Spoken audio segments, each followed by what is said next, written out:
এই সরকারের উপরে তো সব রাজনৈতিক দলই সমর্থন দিয়েছে। একেবারে দেখেন না, ঝেঁটিয়ে বিদায় করা যাকে বলে। আমি তোমাকে ভোট দিছিলাম, তুমি কি করলা? এত মহাপ্রলয়ের পরও পরিবর্তন হয় নাই যখন, তখন নির্বাচিত সরকার ছাড়া বিকল্প আমি অন্ততপক্ষে দেখছি না। আমরা দেখেছি গণঅভ্যুত্থানের পরে বলা হচ্ছে ছাত্র জনতার সরকার, ছাত্ররা নাগরিক কমিটি করেছে, বৈষম্য বিরোধী আন্দোলন, তাদের একটা ব্যানার আছে। যেমন রাজনৈতিক দলগুলো বলছে নির্বাচন চাইবে, কিন্তু সাধারণ জনগণ আমরা যাদেরকে বলছি তারা কিন্তু যেমন দ্রব্যমূল্য ঊর্ধ্বগতির কারণে যারা এফেক্টেড কিংবা কর্মসংস্থান যাদের নেই, এদের জন্য আসলে সেরকম কোনো কার্যকরী পদক্ষেপ দেখা যাচ্ছে না। এবং আপনারা রাজনৈতিক দল আসলে এগুলো নিয়ে কোনো দাবি দাওয়া উপস্থাপন কিংবা আপনাদের পরবর্তী পরিকল্পনা কি আসলে? এই সরকারের উপরে তো সব রাজনৈতিক দলই সমর্থন দিয়েছে। এত সমর্থনের পরেই দেশবাসী প্রত্যাশা করেছে, রাজনৈতিক দলগুলো প্রত্যাশা করেছে যে ভালো কিছু হবে। গণঅভ্যুত্থানের কথা তো আমি বাদই দিলাম। এত প্রলয়ের একটা প্রলয় বলবো এটাকে, পরিবর্তনকে একেবারে দেখেন না, ঝেঁটিয়ে বিদায় করা যাকে বলে। জনগণই এই ঝেঁটিয়ে বিদায় করছে।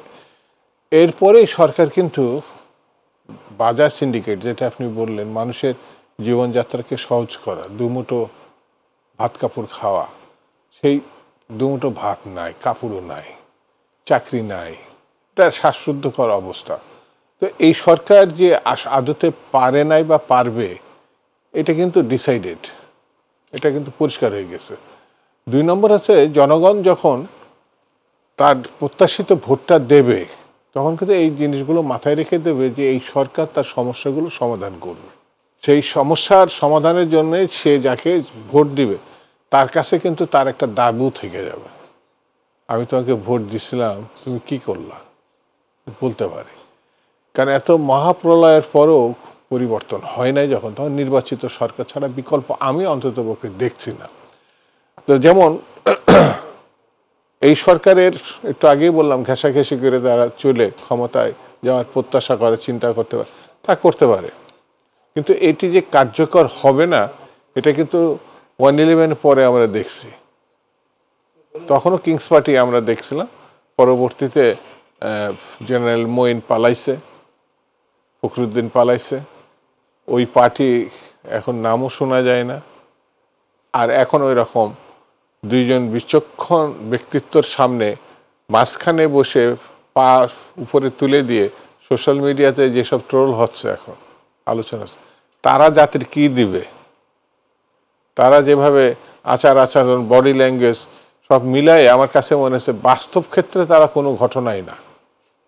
অর্থাৎ পরিবর্তনে তারা ভূমিকা রাখতে ব্যর্থ হয়েছে। ভবিষ্যৎ বাংলাদেশে তারা নেতৃত্ব দেবে কি?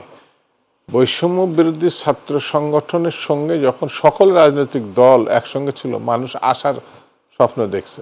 কিন্তু ডক্টর মোহাম্মদ ইউনূস বৈষম্য বিরোধের একা নিয়ে গিয়ে যখন বৈঠক করছে, অন্য 30টা ছাত্র সংগঠন বাদ দিছে, সেদিনই বিভক্তির রেখা সরকারই নির্ধারণ করছে। এটা আমার কাছে মনে হয়েছে। তো এই বিভক্তি দিয়ে কিছু হবে না।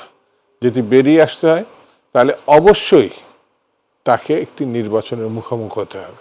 সংস্কার যত করেন আমার কোনো আপত্তি নেই, কিন্তু সুনির্দিষ্ট সময়ের মধ্যে যেগুলো প্রয়োজনীয় সংস্কার সেটা শেষ করে নির্বাচনের দিকে যাওয়া, না হলে বিপদ আমাদের জন্য অপেক্ষা করছে বলে আমার কাছে মনে হয়।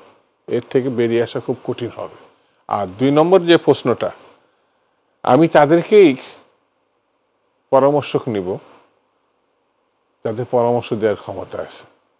কিন্তু যাদের পরামর্শ তো দূরে থাকে, এই কাজের মধ্যেই কোনো কালে ছিল না, হঠাৎ 1 মাসের অভিজ্ঞতাতে মনে হয়েছে তারা সব একের দিক বিজয়ী হয়েছে।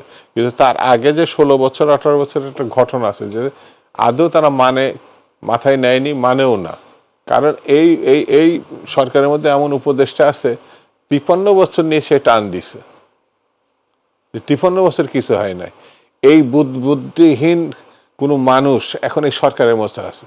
এরা আরো ভয়ঙ্কর, আরো বিপজ্জনক। কারণ রাজনীতি বলতে যা বোঝায়, তারা সেই চেয়ারের মধ্যে বসে সে রাজনীতির কথা ভাবতে পারছে না। দেশটাই তো রাজনীতিবিদরা করছে।